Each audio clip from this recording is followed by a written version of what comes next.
Moral dilemmas from childhood stories. Solved for adults. Ever thought the boy who cried wolf or the tortoise and the hare was just a kid's story?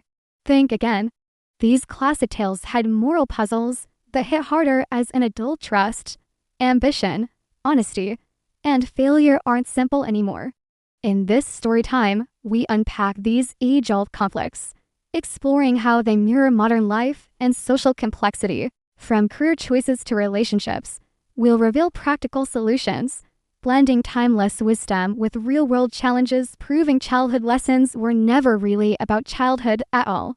As children, we were given simple, digestible morals. Don't lie, slow and steady wins the race. Be kind to others. These clear-cut rules worked perfectly in a world where right and wrong were presented as absolute opposites. But as adults, we quickly learned that life is anything but simple. The black and white lessons of our youth dissolve into a spectrum of gray, where every decision is complicated by pressure, unforeseen consequences, and competing responsibilities. The simple instruction to always be honest doesn't account for a situation where the truth could cost someone their job or shatter a fragile relationship. The world we navigate now is a landscape of nuance, where textbook morality often fails to provide a practical guide for survival, let alone success. Real situations demand more than just following a rule. They demand wisdom, context, and the courage to make tough calls in the absence of a clear answer. Take The Boy Who Cried Wolf, a story we all learned as a cautionary tale against lying. As a child, the lesson was straightforward. If you lie, no one will believe you when you tell the truth. But in adult life, this parable transforms into a brutal lesson on the currency of credibility. In the professional world, losing trust isn't just about not being believed. It's about being sidelined for promotions, excluded from important projects, and seeing your reputation erode beyond repair. A single major error in judgment or a pattern of small exaggerations can permanently damage your credibility as a leader, a partner, or a friend. Unlike the fable, adult life doesn't always offer a dramatic, wolf-at-the-door moment for a second chance. Sometimes, the wolf is a subtle loss of opportunity, a door quietly closed, and the slow, silent erosion of relationships that you can never quite rebuild. The story warns us that trust is a fragile resource, easily squandered and painfully difficult to earn back. Then there's the tortoise and the hare, the ultimate underdog story that taught us persistence trumps talent. As adults, we see this drama play out constantly in our careers and personal ambitions.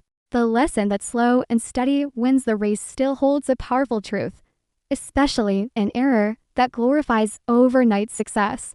Consistency, discipline, and a focus on long-term goals remain fundamental to achieving anything meaningful. However, the modern world adds a crucial footnote. Slow and steady is only effective when paired with a smart, adaptable strategy. Simply plodding along without direction won't get you ahead. It will just get you left behind. The hare's arrogance and overconfidence are still a relevant warning against burnout and complacency.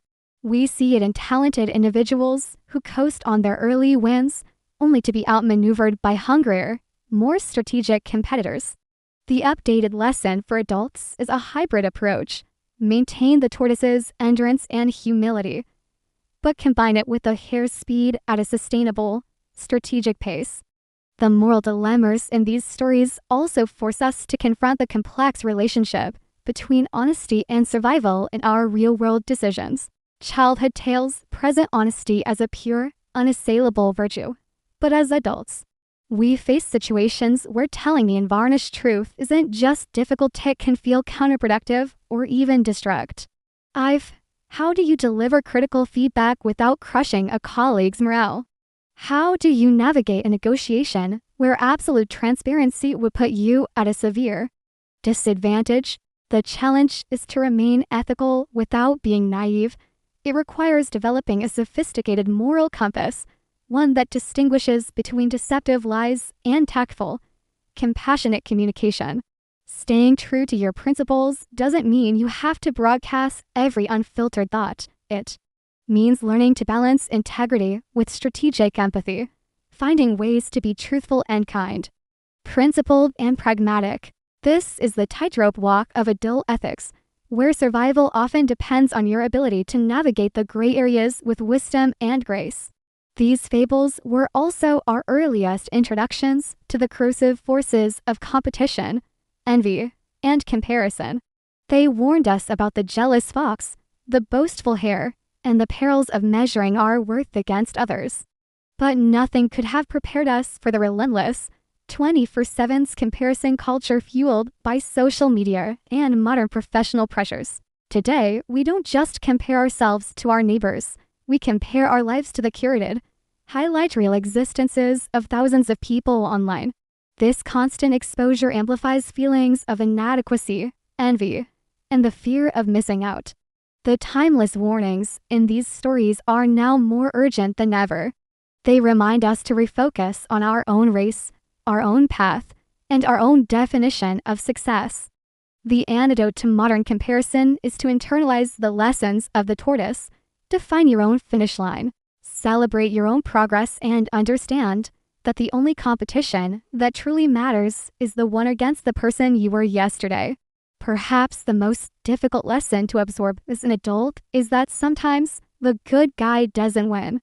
Our childhood stories were filled with the promise of cosmic justice, where hard work, kindness, and honesty were always rewarded in the end. But real life offers no such guarantees.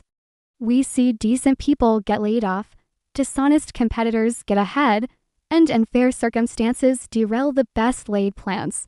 This dissonance can be profoundly disappointing and can tempt even the most principled person to become cynical. How do you handle that disappointment without losing your integrity? The deeper wisdom in these fables isn't about the promise of a guaranteed win, but about the importance of how you run the race. The victory lies not in the external outcome, but in maintaining your character in the face of adversity. It is about learning to find fulfillment in the effort itself and to get back up after a fall with your values intact, even when the world doesn't seem to reward it.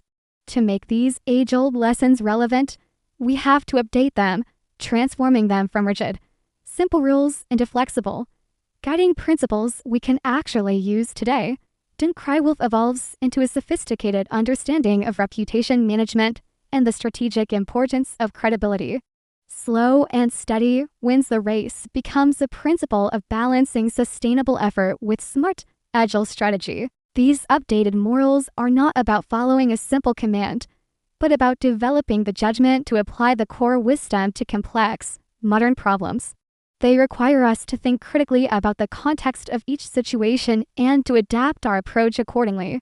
By reinterpreting these lessons, we can build a more resilient and practical ethical framework for navigating the ambiguities of adult life.